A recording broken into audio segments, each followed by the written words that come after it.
Okay, video 61 out of 100. I'm on my way to 100 videos in 100 days.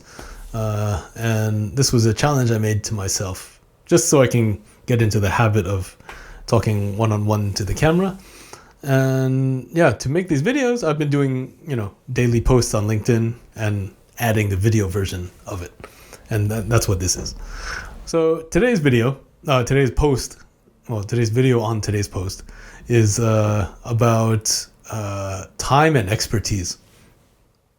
So one thing that I have a little trouble with in culture in this country, Japan, is that a lot of times people equate that time and expertise are equal. In some cases, in many cases it is. If you spend more time on a skill, then it also means you have a higher level skill, usually. But you talk to a lot of people, for example, and like I've met this, old friend of mine that has been taking tennis lessons for 20 years, right? And I think, okay, if you've been taking tennis lessons for 20 years, doesn't that mean you should be the teacher, right? Like you should have a pretty high skill level if you've been doing this for 20 years, right?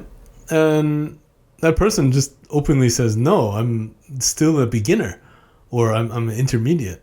And I'm like, 20 years? Like, what? Like, you have to admit then at some point that it's not to get skill. Like, it's just, I don't know, for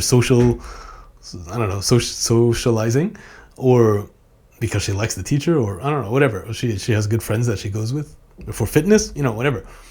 But at some point you have to admit that it's not, you're not learning anything anymore, right?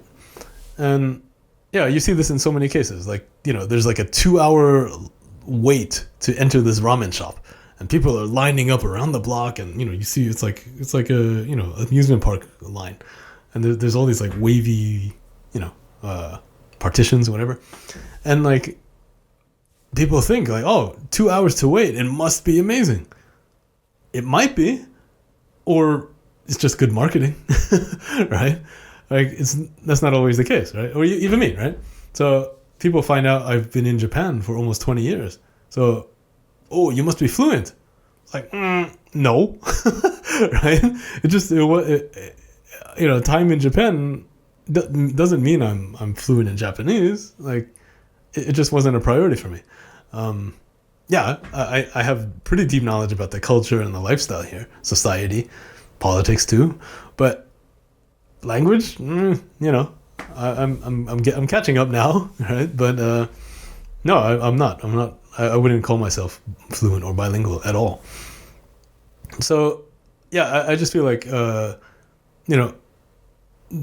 if you have to add more nuance to analyzing things through time, because if somebody worked in a company for 25 years, maybe they have expertise, or maybe they're really good, or it could just be that they were too lazy or too scared to change jobs or ask for a promotion or start their own business, right?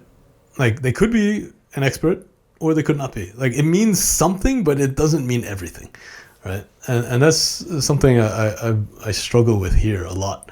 When people say like, oh, they've had this business for 1,000 years, it must be amazing. Like, yeah, true. Or they could just have like a very niche business, and it's been handed down through the family, and it just keeps going that way. There's so much more that you have to dig into instead of just looking at time as a way of analyzing something. So yeah, generally I agree. More time in something means more skill or more expertise, usually, but not always, right? So I think the quality of that time matters more, Yeah, it's like, size and strength, right? So, some people think like, oh, if he's a big guy, usually he's stronger. Or he must be stronger, right? And yeah, many times that is the case. But size doesn't always equal strength, right? So even though he looks big, he might not be strong, Or even if he looks small, he might be super strong, right? It's so hard to judge these things on just one data point. So yeah, for people who, who are looking to hire people or looking to, work with somebody, work with a potential company, like time is a part, but it doesn't tell the whole story. So do what you can to find out more about the quality of that time and just the other perspectives around that, right?